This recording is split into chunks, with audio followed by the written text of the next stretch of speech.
And we're back. Third uploaded. It's finished. I no longer need to... That was really bad. Alright, so carefully, very carefully, we're going to delete all these broken ones. Delete selected. Okay. Alright, so they're uploaded. They're done. We're back. Stream is functional. I have an alert box now. So, hey, quick, real quick, someone sub. You can see the alert box. But yeah, so we got the Edelglen maps uploaded, so that's good. Back to what I was doing, which was the Bleeding Citadel entrance. So I was trying to explain it, but apparently even the audio got annihilated. The fuck, 66% dropped frames? What the hell's going on?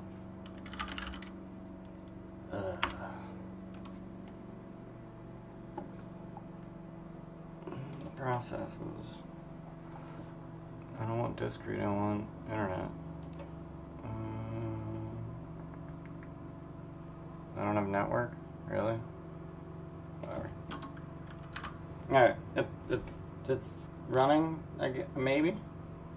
Hopefully you guys can see me and hear me. Alright, so as I was explaining, there's Bilbus Lyman Brave. He's a Hell Rider, he hates the party. He's fought them twice. He's a Revenant now, so every time he dies, he just comes back. So when they get either... I'm not sure if I want to do it as they're entering or as they're leaving. Probably as they're leaving, just for, like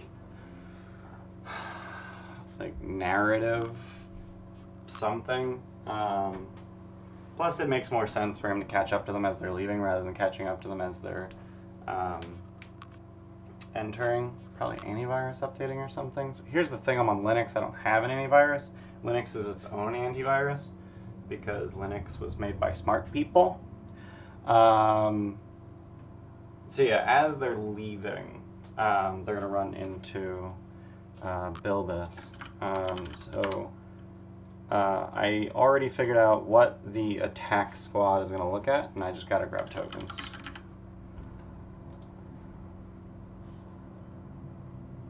And I'm just going to use these tokens because they're nice and easy. Bump, save, Avernus, tokens. And I still don't understand why this is a WebP and not just a ping. And then the other one is a Canoloth. Because those are cool. Wow, that token sucks. Token's real bad. Alright, you ready? You ready for some PTSD? I'm going to upload these files. Canoloth, choose a file, Revenant. Alright. They have been, alpha? Oh, okay, there we go. Alright, so that's working. Alright, so they've been uploaded. Alright, so it's going to be Bilbus riding an oversized Canoloth. Probably because its size. Wait, can its size change?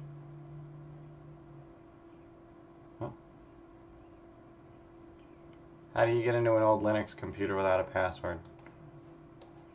I'm guessing this is the setup of a joke.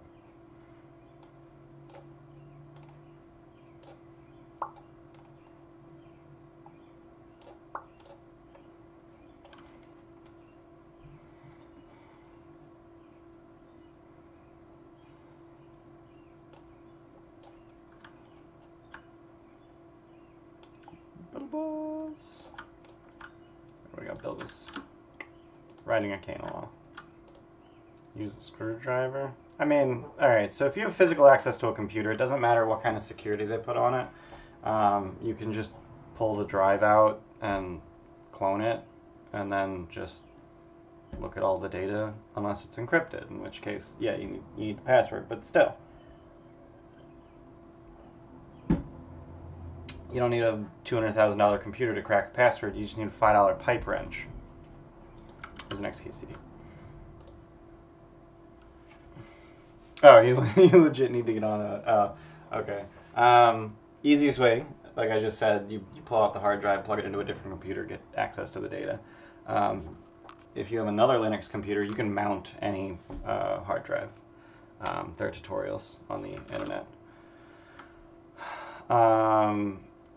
If the hard drive is encrypted, though, you're screwed like if you don't have any way to get the password for that encrypted drive, then there's not a whole lot you can do, which is the point of encrypting a hard drive. I think that's literally the point. So yeah, as they're leaving, I'm thinking Bilbis will show up with his Canoloth mount and a pair of Revenants, and these Revenants are actually angry at Nixie, rather than, like, Nixie is the target of the revenge rather than Abaddon, because Nixie murdered an old woman in cold blood, and eventually they figured out, and they died shortly thereafter, but they were like, you know what, we want to not be dead, and we're really angry, and then eventually they ran into Bilbis. So they're all going to work together to try and kill Abaddon for consorting with Nixie, and Nixie for murdering Elturians. So, anyway, let's get back to the scab, because this is like way later. I shouldn't have even prepped that yet, because that's later. So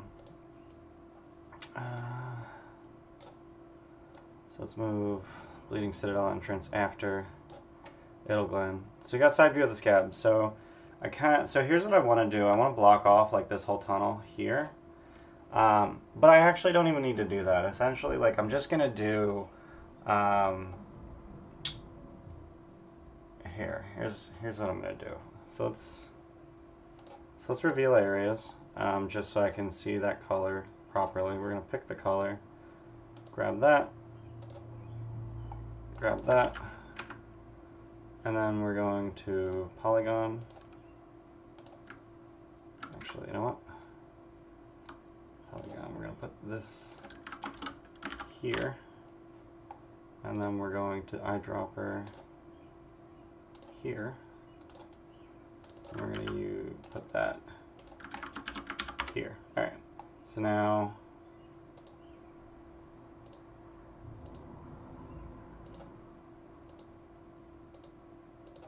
I'm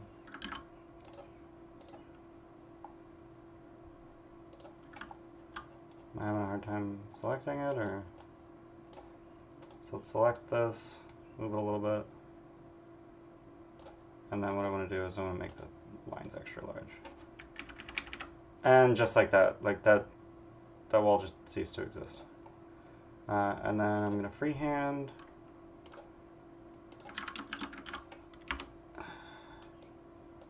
We'll just dice in logos. Actually, those are a little too big. Freehand. Damn, why don't you save my color? We're gonna do regular. We're just gonna do some dice and logos hatching. It's gonna suck. And it's gonna be really obvious I put this here. But I'm not actually worried about, like, the players seeing this and thinking, oh, like, what the hell, can we dig through there? What I'm actually worried about is me not realizing that that path doesn't exist. Because we're going to be doing most of this Theater of the Mind. What about Archon? Weren't he and Bilbis going to tag team them? No. That was I have never revealed what Archon is going to do at any point. I don't really know what Archon's... Alright, so let's do some thinking. What does Archon want?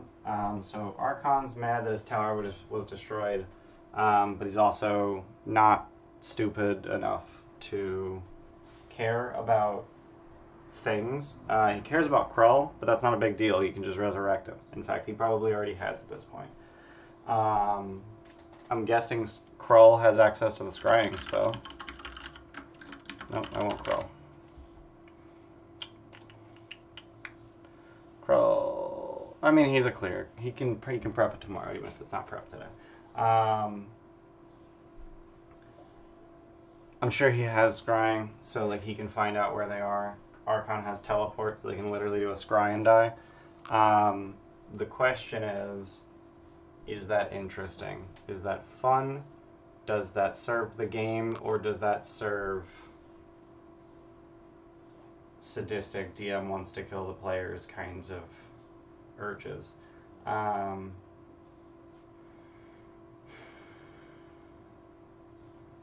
While they're here in the Bleeding Citadel, according to my understanding of how the Arches of Alok are supposed to work in my world, this isn't generic. Like, this isn't like how they're generally supposed to work. Isn't Archon native to the material world? Yeah. So the banishment was dropped after 59 seconds. So they tried to return Archon just before the tower collapsed. But he is he had teleport. He was able to teleport out. Yeah, they tried to bury him alive, but he teleported out with him and Torrigar. Asajano and Chango are dead. So it's essentially just Archon, Crawl, and Torrigar at this point.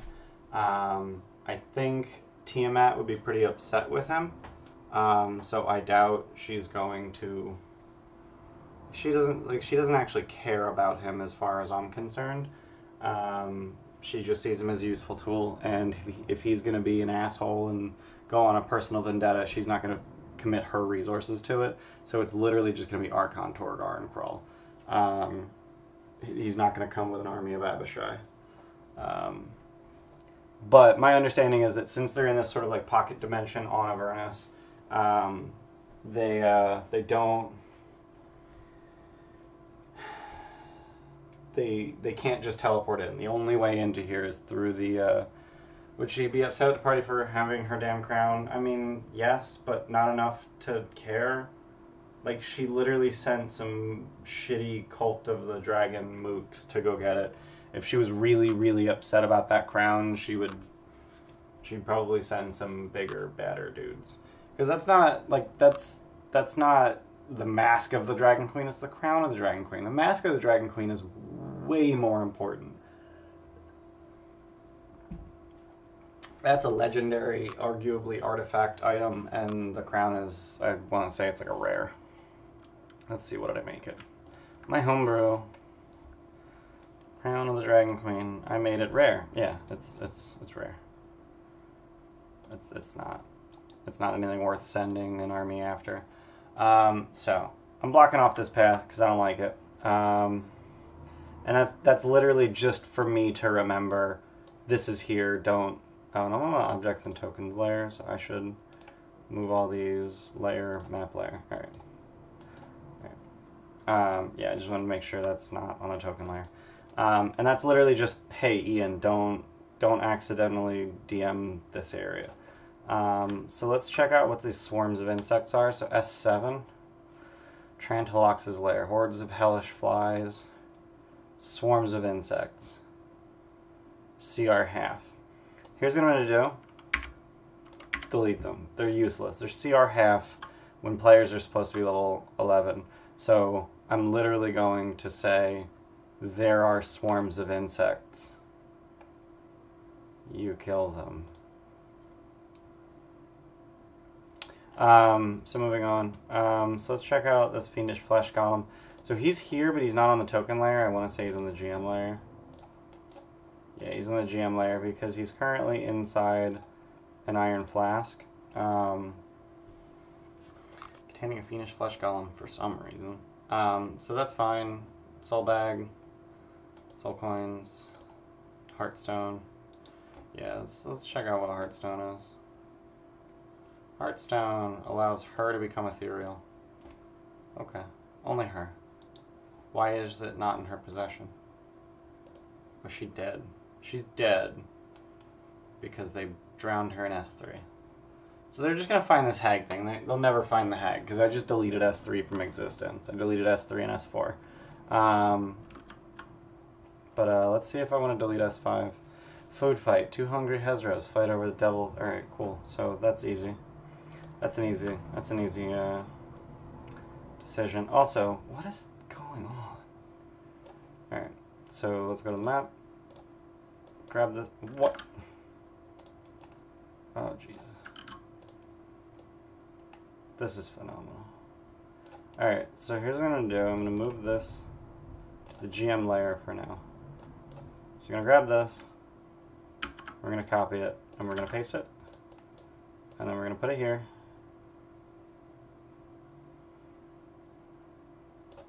And we're going to scale it a little.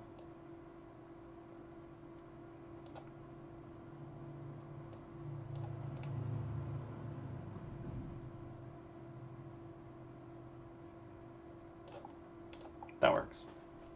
Actually, kind of want to Yeah, you can't flip horizontal a group, which is stupid. Whatever, it's good enough. So I'm just gonna block off that whole area because I don't care about S5 either. So let's just delete. Let's just tokens. Delete you. Delete you. Okay, they're invisible on the ceiling, so they're watch.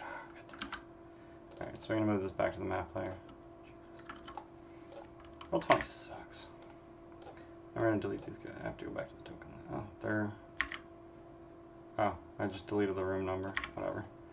Don't care. Alright, so we got a fiendish flesh golem in the GM layer. Some windy ass paths. Whatever. S6 is fine. S6, like, torture chamber. Barb devil. Can they get information? Alright, so there's role-playing information about him. So that's whatever. S9. What's going on in S9? Dretches. You change the heartstone, something useful to the party like a diamond. That's actually a good idea. That's not a terrible plan. I've actually allowed players to use heartstones before. It was a kind of a one-time thing, but it was essentially like as long as you can like you swallow it and then you become ethereal until you vomit it up, and it was like a con save to not vomit. Shadow Demon and 7 Dretches. And they're digging to get to. Alright, so these guys are almost meaningless in terms of combat, but they actually matter in terms of the story because they're digging towards Krokek-Toek.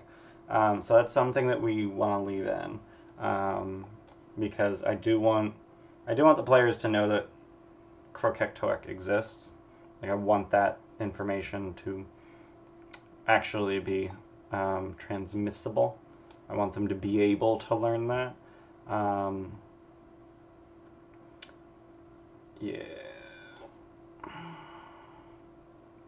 CR14. I actually want to look at this guy's stat block. 300 hit points. He's a demon, which means disadvantage. AC's crap. Saves are not great. Resistance to cold, fire, lightning. Immune to poison. Amphibious. Advantage on magic. His attacks are magic. He's immune to the sticks. Okay. He got jumps.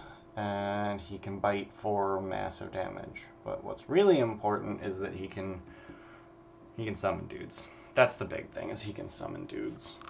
On a recharge. Recharge 6 summon dudes. That's nasty. That's real nasty.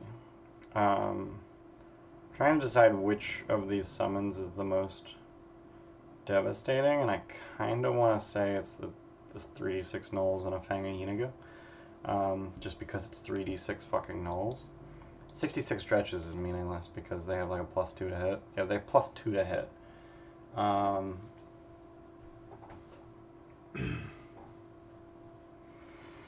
+2 to hit, which means they're not gonna hit jack shit. But gnolls, they got +4 to hit, so they're slightly, no, they're meaningless. How about Vrox and Barlgoras? What's their attack mods?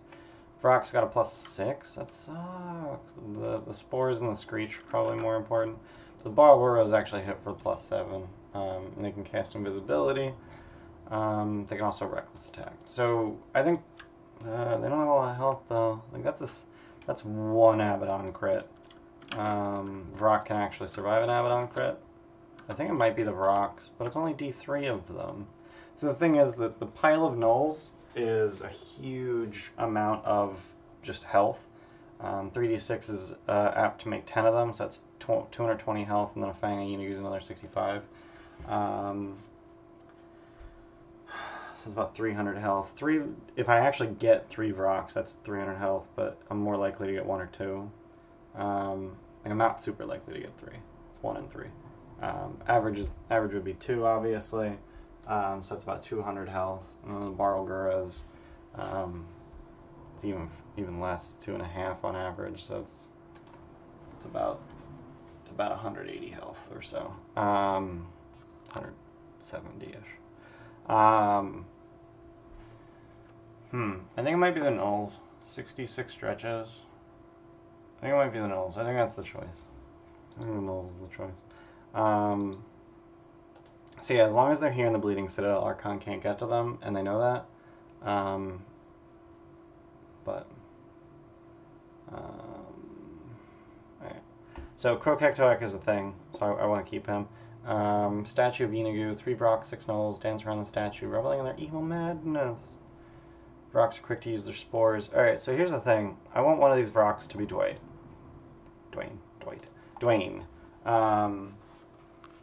And I think that's going to add some interesting stuff. I've been looking for an opportunity for to reuse Dwayne for a really long time. And I haven't had an opportunity yet. So this is the opportunity to use Dwayne. And I don't really know what's going to happen. I think what's going to happen is parties are going to notice one another about the same time, and then Dwayne will recognize Nixie, and then we can do some roleplay. That'd be neat. Alright, so let's take a look at what's... Alright, so we looked at S12. That's literally an empty room. Why'd you draw it? And then S13, Cackling Gnolls. You hit the Cackling Gnolls, you enter the corridor. So here's the thing, like, this corridor is only like 60 feet away from this room. So if you have a fight here, it's going to attract these guys, like, no matter what.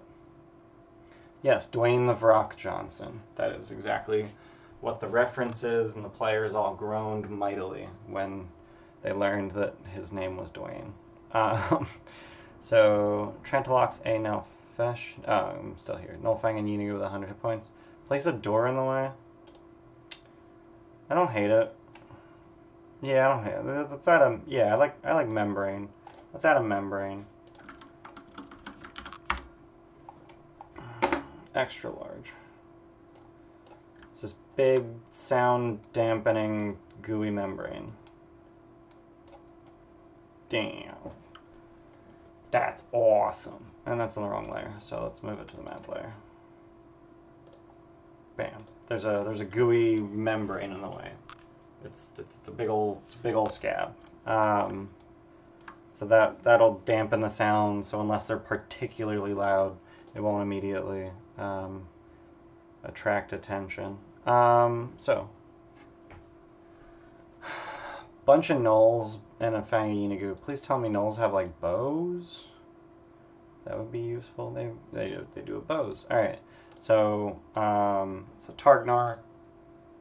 Only lightning bolts and fireballs will make them get hurt. Yeah. Too bad they don't have any of those. They literally have both of those spells. Now the Nixie is level 9 Artificer. She permanently has access to Fireball. It's auto-prepped as an Artillerist. So Fireballs are probably going to happen, especially in this room with all these Gnolls. They're getting Fireballed. And yeah, Fulg has Lightning Bolt too. Gnolls are tossing around the severed head of one of their fellow Gnolls, whom Trentalox decapitated on a whim. I was wondering why there weren't an even number of Gnolls.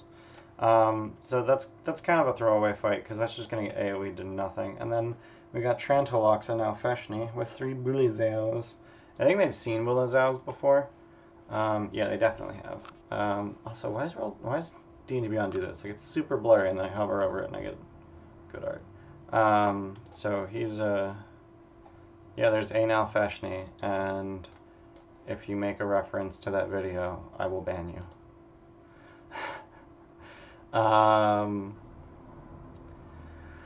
CR13 Horror Nimbus, if I recall correctly, is like fucking useless. Although it is a whiz save, and all of my PCs suck at those, so that might actually be. I mean, it's only frightened, so it's not the best. It has a claw bite for a lot of damage, so I think that's actually better than Horror Nimbus. I don't know. We'll see. I'm not super interested in like the actual like battle tactics right now. But we're literally just going to assume like this whole thing is 10 feet wide. It's not terrorized or horrified on the Nimbus. Well, the reason it isn't either of those things is because neither of those things is in 5th edition. We have frightened. We don't have terrorized or horrified. Yeah, I think conditions could use a little work in 5th edition, but at this point, I feel comfortable with the amount of stuff that's in the Bleeding Citadel. I cut out, I want to say, cut out 3 rooms worth of crap. I wouldn't mind cutting out S6, but just the way the map works, I don't really feel comfortable like deleting it. Well, I guess all I have to do is plug this. Like, that's really the only way in. But I'm just gonna leave it. I am really interested to see what happens if they free Trantala or Krokektoek, which I believe if at least 20 feet of the scabby walls that encase them are destroyed, the monster is able to move its body again and breaks free of the scab, like the whole scab. It's just gonna leave, and then it's just gonna fight Niga. No summoner variant, no Feshni. I don't think demons have summoner variants. Let's try Marilith. Oops. D&D. Oh, do they? Okay. Well then, never mind. Yeah, they can summon stuff. Oh my god, Marilith can summon a Marilith. That's amazing. That's funny.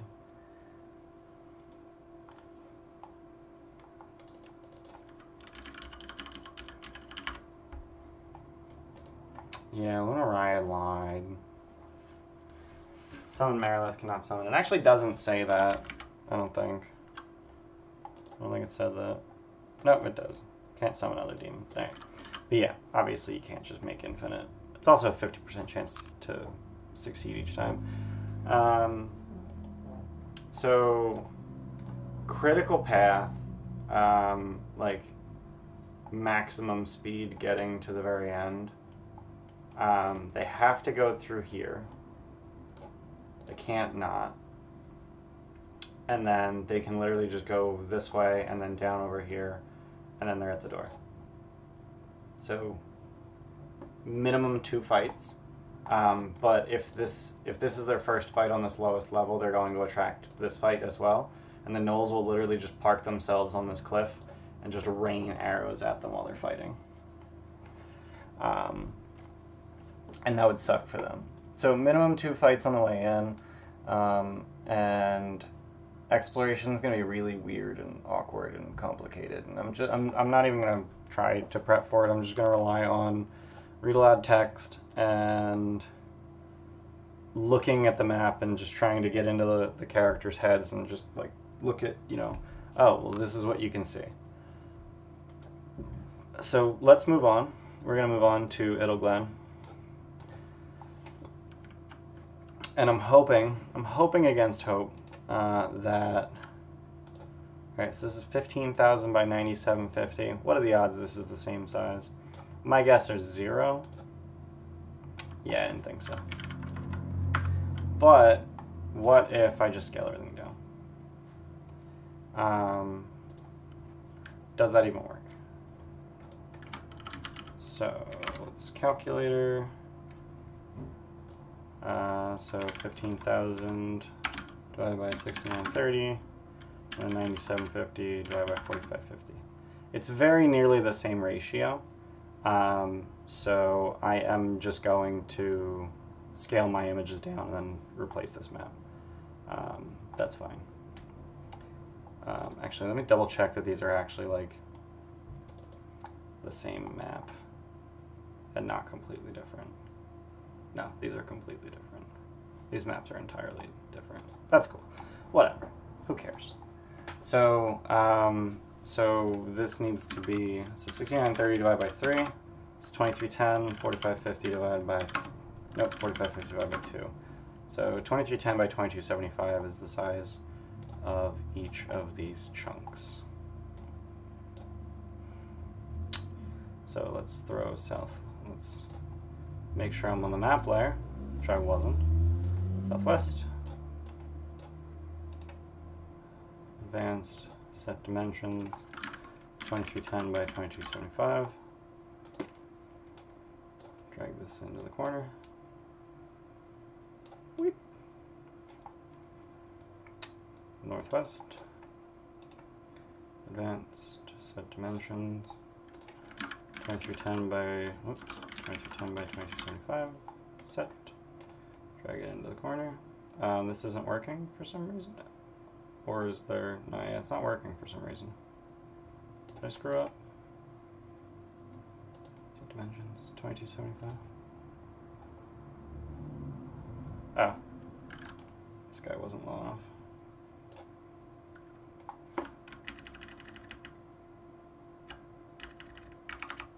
There we go. I didn't make it a bit too tall, I just missed some squares at the bottom because Roll20 is stupid, and if the bottom gets too close to the bottom of the screen, it just deletes it because it hates you. So if you see here, if you look here, you can see there's 5 squares below this building. Actually, I just made it bigger to get rid of the problem, and now I'm trying to show off the problem. Yeah, so there's 5 squares beneath this building, but if I scroll down, number one, it jumps, but also those last 5 squares disappear, which is really stupid. So south, set dimensions, 2310 by 2275, set. And then here's the rub. I need to say that's good. So north, set dimensions, 2310 by 2275, set.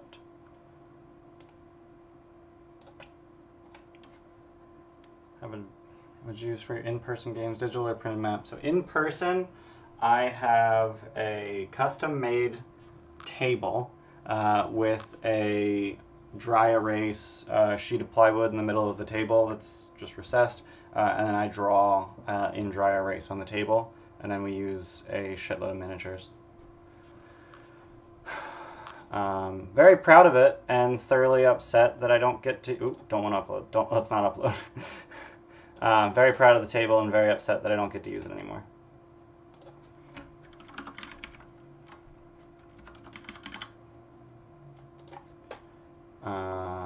Yeah, dang you, COVID.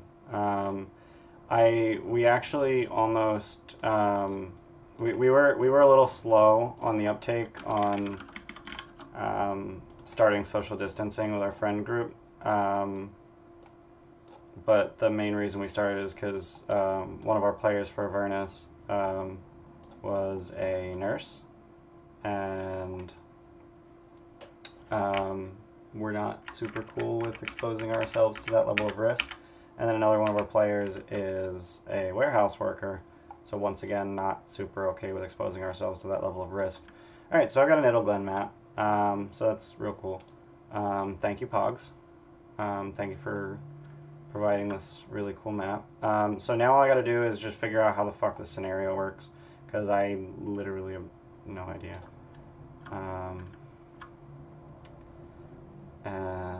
I'm gonna do a dome real quick, so let's send this to back, which allows me to see this. So now I'm going to move this to the GM layer so that I can see that as an overlay, just so I can compare the maps and move things as I need to. Because I'm noticing that, for instance, these tokens on the inside, they are a little bit too close to the front of the building because this building comes out further. So let's turn this opacity up. Let's switch to the GM overlay. Send this map to back.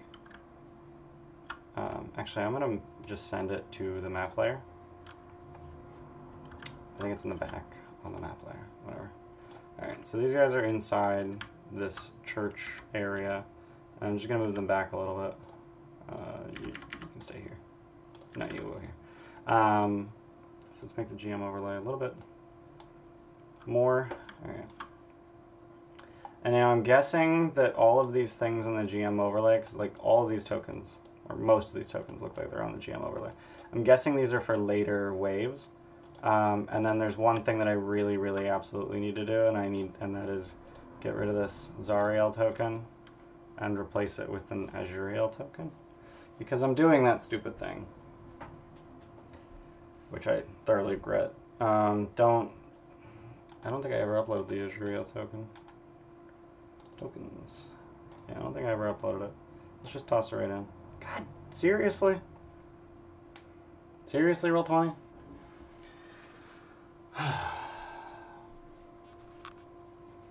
Roll20 suck. Like, how hard is it to just let me... Come on.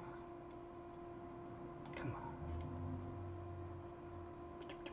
So I do need to read, like, the actual scenario and figure out, like, where things need to be. Can I move? There we go. Alright. So you're on the GM overlay layer. Good old Q-tip brain tickle. Oh, yeah. Haven't had it, but it does look gnarly as hell. Alright. Search. Azuriel. Oh, cool. It is in my library. Alright. Where'd she go? Where did she go? What the fuck? Drag. Are you? Okay. Screw me, I guess. Make big. I think Lulu should be a mammoth at this point.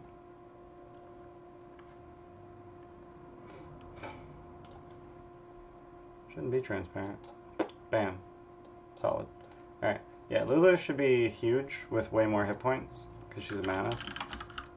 I'm guessing since she has mammoth art here. So let's see what mammoth hit points are. 126. Alright. But those are on the GM info overlay. They come later, I'm guessing. So let's, now that, like, thank you Roll20 for actually setting up the scenario, I guess. That's kind of neat. Are there any more people, like, in buildings or inside of things they shouldn't be in, or outside of things they should be in? These guys look like they're supposed to be not in this fire. So let's just move these there a little bit. Those guys are okay. Those guys are okay. These guys need to not be in that building. Move the Barbara back up. That's fine. That's a Unigu. We got some Knolls. Alright, so let's actually read this scenario now. Because it's been a minute. Seeing as Lulu's in mammoth form, does that mean she is now a beast, not a celestial? I don't know. Let's find out. Hollyphant. So she's using the shape change spell. Your statistics are replaced by the statistics of this chosen creature. You retain your alignment and Wiz and Charisma scores. You also retain proficiencies. Yes, you would turn into a beast. Yes, you would turn into a beast. Once you shape change. Alright, so entering the Citadel. Should be 12th level by the time they enter the Bleeding Citadel. I mean, 2 fights since I got hit level 11. That seems a little redonk. I think I'm gonna... But they're supposed to be level 13 after they get the sword. Is it just me or is there not enough content? Like, I cut out 3 fights. And there's only like 4 left. What level should they be? Does it even say what level they should be? I don't think it does. Oh, here we go. These encounters are suitable for a party of 4 13th level players. So, entering the Citadel, you should be level 12 apparently. That seems ridiculous. But I kind of don't want to feel, I don't want to have to majorly rebalance Idleglen, so I guess I give him level 12. You know, like, as they get to the sword. So, entering the Citadel, sure. Bright white light burns away the blood and grit.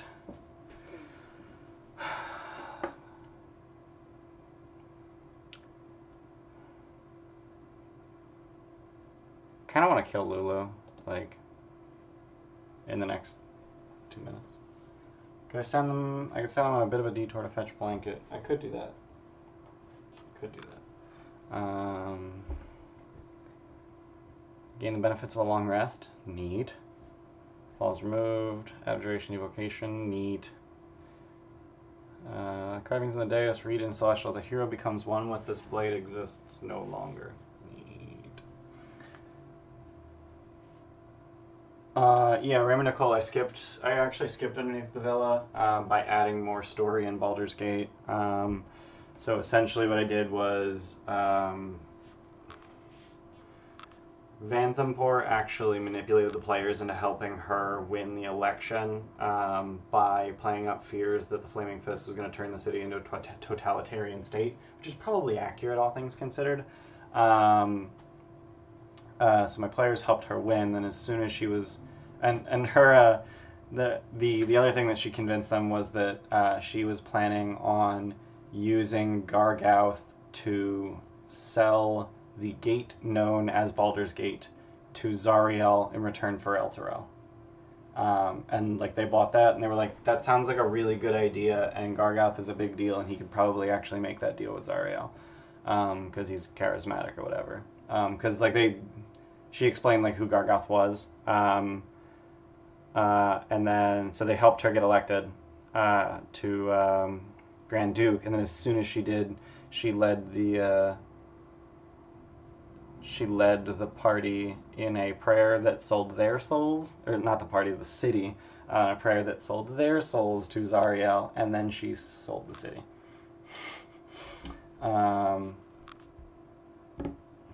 No, sorry, I'm just reminiscing about what we did back in Baldur's Gate. Hi, Tam. Hi, Scuzz. Hi, Andy. So yeah, the sword is a pretty nice bump. The sword's huge. I actually homebrewed it slightly. I call it the Sword of Azuriel.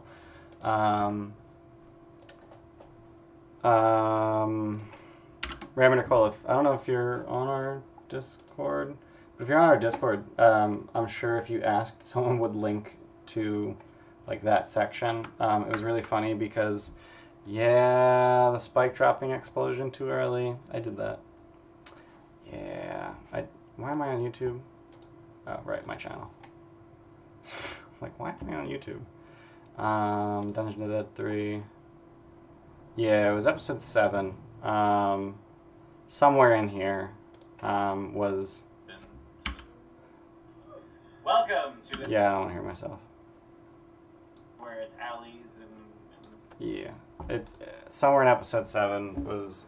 I want to say that the very beginning of episode 7 was when she was like, hey, I need help getting elected.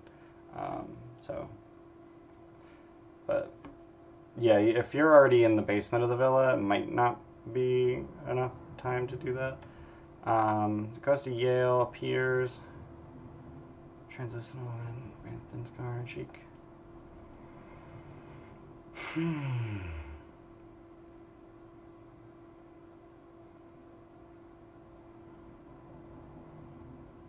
Oh wow, you literally just jump right into Idelglen. Like there's no, yeah, we're ready. It's, she pulls you in and you're there.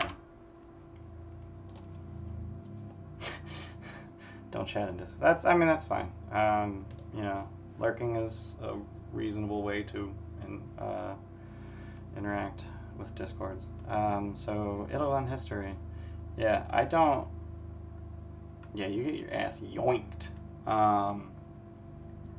Yeah, it said she pulls the characters into one of Lulu's forgotten memories to see if they're worthy of possessing the weapon, and I was just like, oh, okay, so like they're gonna like do a thing, and then we'll get to Idelglen. But no, she yeets you to fucking Idelglen.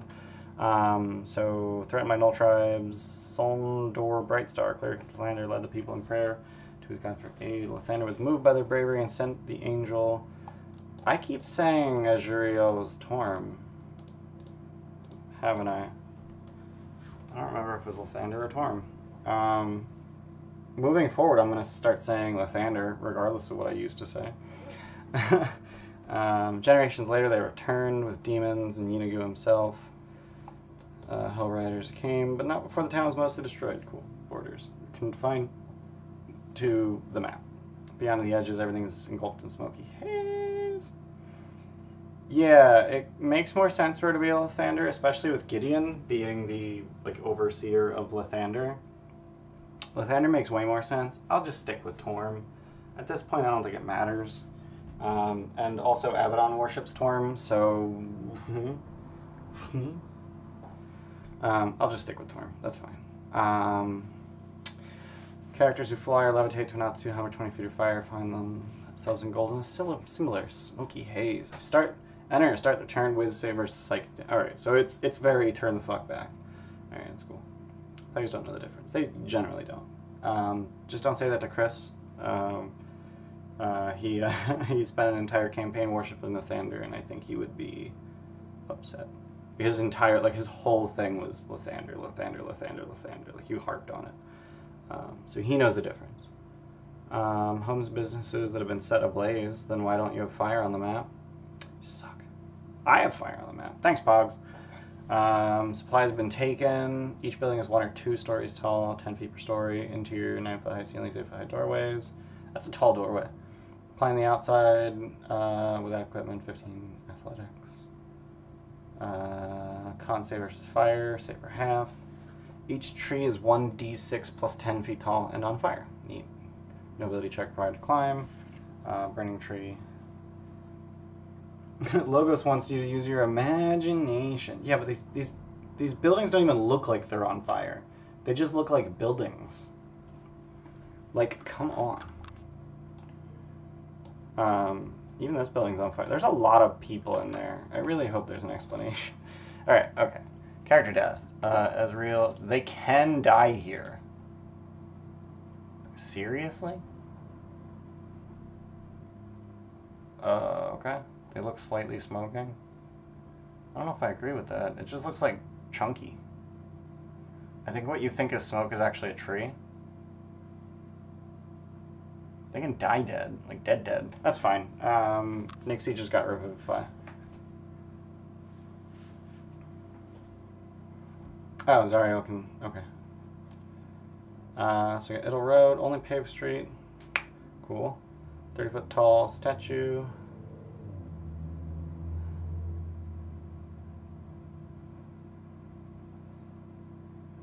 Offer prayers to Torm and his shield. His gauntlet will shield the... I don't know, whatever. And he will shield the... Whatever.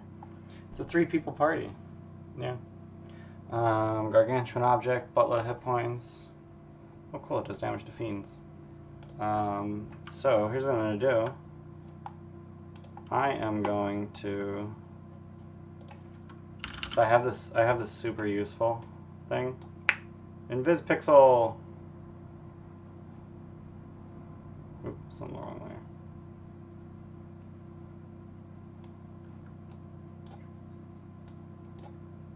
Uh-oh, Biscuit. Did you drop it, or are you just being dumb?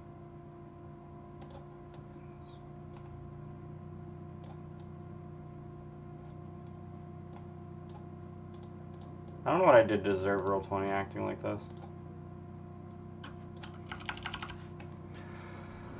I'll just scroll through. There's InvisPixel. Alright. Please place the thing. There we go. Okay. So we're going to move this. Excuse me? Roll20, please. What is going on? Roll20 is having a really hard time. Yeah, it's probably upset. I should probably delete that other map. Not that that other map is exactly high-res, but this is a very high-res map. I hope Jacob's computer doesn't die. I don't know what kind of computer he has. I know Luke's got a badass gaming computer. Alright, let's delete this map. There. Alright. Alright, I don't have 2 maps anymore. I just have the one. Alright, so... Put this right in the middle of the statue. And then I'm going to... give it an aura. And it's 30 feet of the statue, but the statue is a gargantuan object. It's actually 5 by 5, so it's going to be 12.5 plus 30, so 42.5 feet. That doesn't look right.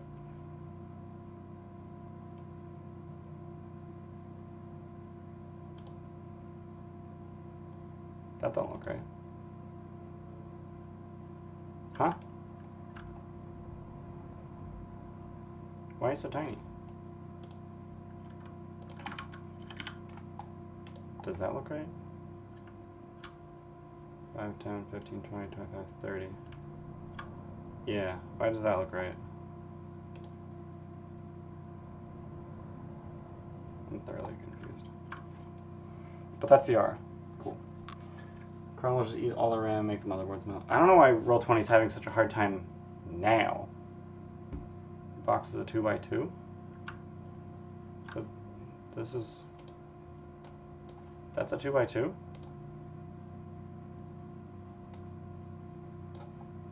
Like, what's the scale on this page? I'm very confused. Like, is that a 2x2? The fuck just... Oh, god damn it. Go back. What? Oh my god. Why are they 10 feet?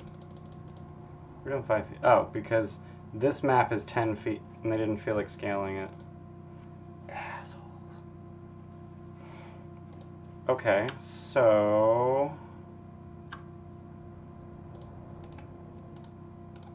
Alright, so let's drop this to 42.5. Save. Alright, so now it's the right size aura. Oop, we got a little idle gun here. Yeah, now the area is too big. But now, like, this area is too small. You know, that's fine. Like, this is fine. This is fine. 1 square is 10 feet. Well, the road is... How wide is the road? The road is 5 squares wide, and on this map it's 2 squares wide. So I'm going to say this is the right scale. I think Roll20 is just dumb, and they said that a square is 10 feet for some reason. I don't know why they did that, but it's fine. We're good. I'm actually going to change this R to white. No, I don't like that. There we go with that. Alright, yeah. I don't know what Roll20 did with that, but now the statue's got an aura, it's fine. Okay. Character touches the statue and offers a prayer, protection from good and evil for an hour. That's neat. You guys should do that. 2-story white stone temple. Happens quite a lot on Roll20 for other modules. Wow, that's... Jesus. White stone temple carved with images of the sun on its exterior walls. Images of the sun. This is all very Lathander. I think I might have to make the switch to Lathander. Maybe these guys worship Lathander, but then why you're... I don't know. I guess I'll just switch to Lathander, and if my players complain, be like, what? It's always been Lathander.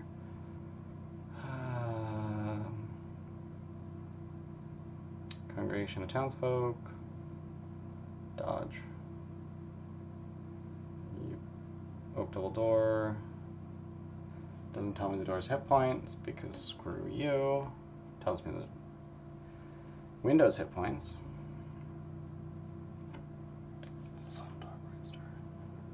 Citadel answer. Who's Sondar? Ah, he led the prayer. How long ago was that? Generations later. All right. Doors have a set HP from the DMG. Yeah, but it would still be nice if you just told me. Like, it's... All you need is AC 19 for 25 hit points. That's all I gotta say. Like, there's room in this line.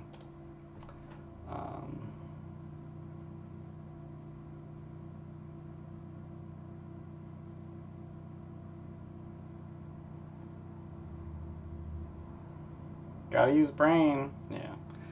No one knows how to write modules. I mean, at least tell me, like, oh, you can find it in the DMG. When characters arrive, the following encounters occur simultaneously. Signals surround them. Where do they arrive? Where do they arrive? I'm guessing where there's a circle of knolls. Alright, I guess they arrive at L1. Yeah.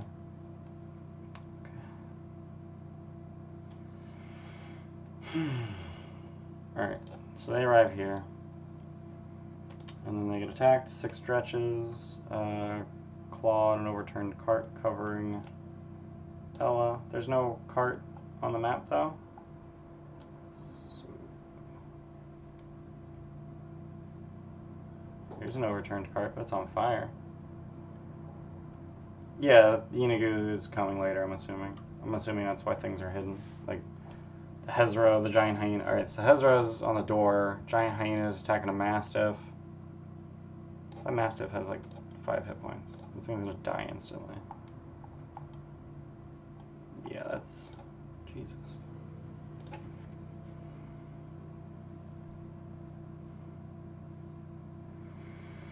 No, oh my god, this is insane. When only one of the character's enemies remains, proceed with event 2.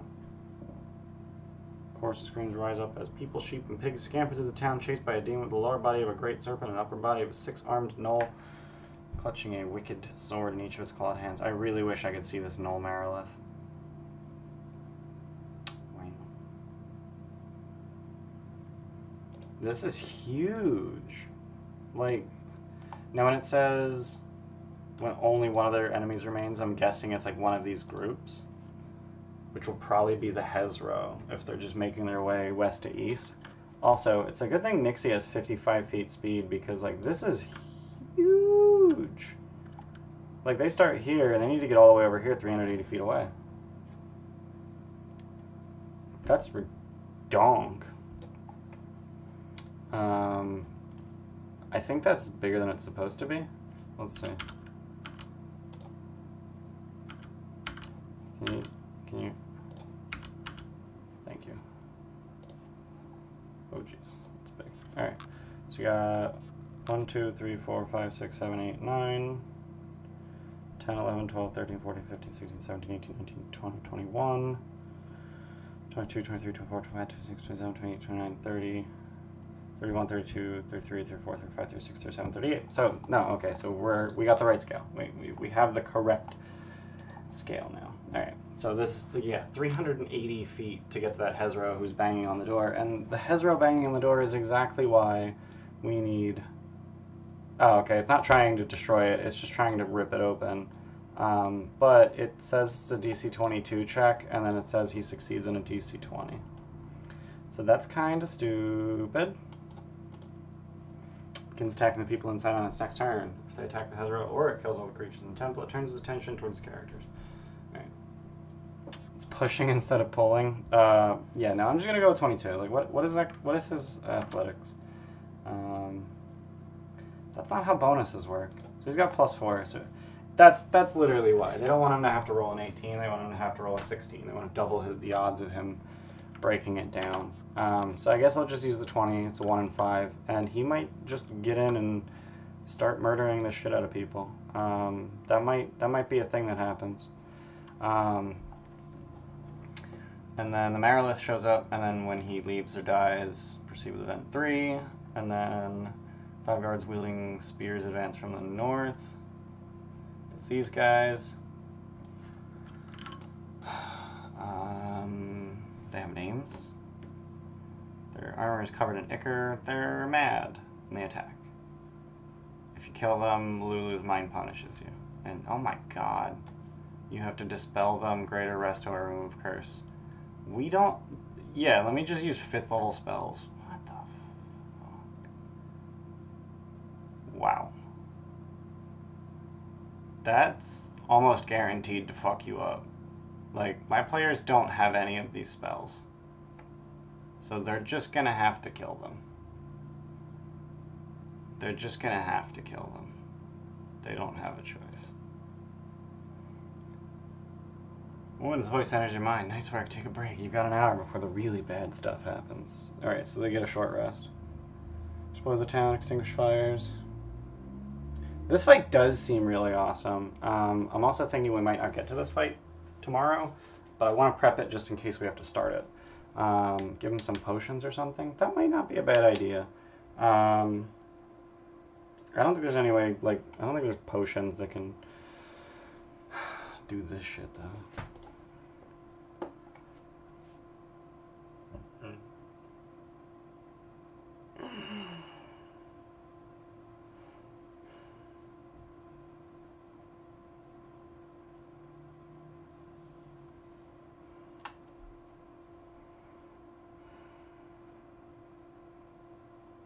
Potions of Greater Resto. I think I would call it a Potion of Succor. Succor. I don't know how to pronounce it. Succor. It is succor, yeah. Assistance and support in times of hardship and distress. Yeah, succor. Renewed Assault. We are definitely not getting this far, so I'm just going to stop prepping at this point. But essentially, just a bunch of shit shows up, you fight it. When only 3 enemies remain or 6 rounds of combat, Yugu comes out. And then 3 rounds later, Zariel shows up, or Azuriel. And I think I want to show them this art when they get to the sword. Potion of Vitality restores exhaustion. Does it? No. Removes any exhaustion you're suffering. Cures any disease or poison affecting. Yeah. Yeah, it's to cure madness. It's just like it was Greater Resto specifically that we're looking for. Like we're looking to cure madness, but remove curse. Dispel evil and good. Greater Resto. Yeah. So if I recall correctly, if they touch the statue, they get for an hour and only once. Ooh. And then they get an hour between major waves. Vitality potions, basically. Yeah. Alright. She can cast Resurrection up to 3 times. She uses it to Does Resurrection give you all your hit points? Yep, all your hit points. Wish would be a little bit too powerful, yeah.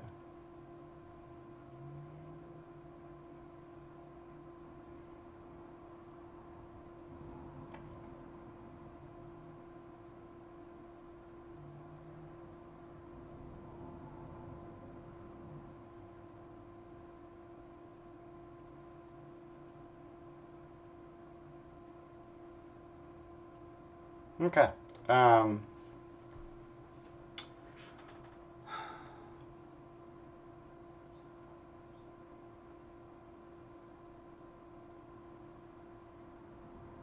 Charm of Vitality. Oh, okay, they got a charm no matter what. That's neat. Charm of Vitality. Give yourself the bonus to benefit of Potion of Vitality. That's Charm of Restoration. Charm Restoration is neat. But you get that at the end, so haha, too late. Day late, dollar short. Including dead ones. Okay. But I'm assuming they stay dead. Okay, so that's real fucking neato.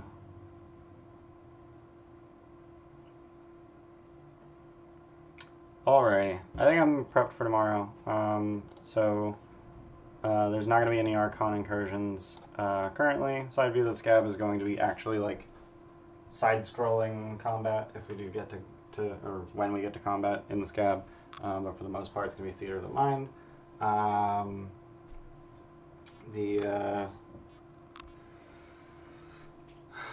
Idleglen's probably going to be the big part if we actually get that far. And then Idleglen feels like the final boss fight. Like this feels like it's like the thing. And then after you get the sword, it's just a victory lap. That's just how I feel. I kind of want to do Bilbus as they're getting to the Bleeding Citadel, though. Like he just rolls up through the portal for some reason. I don't know. I'll figure it out. Any plans for Chapter 5? Not yet. I haven't gotten that far. I've read Chapter 5. In fact, it was the first thing I ever read when I first got the book. And it was the reason that I actually wanted to run the module. I don't really know what I plan on. Like, I don't know what I want to try and, like, push my players. How did Bilbus get past the Sphinx? He said, I'm with them. I don't know. He's a Revenant. He can find ways anywhere. And Avernus bends to his will. I don't know. I think I'm literally just going to say don't think about it too hard. But I'm basically prepped. We're approaching 2 hours on this prep stream, which is longer than normal. Yeah, it's because he's dead. Yeah, nothing living can get here. Is Bilbus like the anti-smiler? Bilbus is a dead Hell Rider. He is now a Revenant. He's got 2 more Hell Rider Revenants with him, and they're all pissed at the PCs. I'm just gonna say that Bilbus like did the trials like right after, like as soon as they left, and he's just gonna catch up to them. Bilbus is basically Batman. I don't know if I agree with that, but okay. But yeah, hope you guys enjoyed watching this prep stream. Our Descent Over Earnest game is tomorrow, Wednesday, 5:30 p.m. And then on Friday we're doing Last Call at the Gilded Troll, which is our talk show podcast thing. We're still trying to figure out what our topic is, and then usually my DM prep streams are on Mondays. So thanks for joining, and we'll see you. It's 5:30 EST. Everything's in EST. Yeah. Thanks for watching, and we'll see you guys tomorrow. Bye.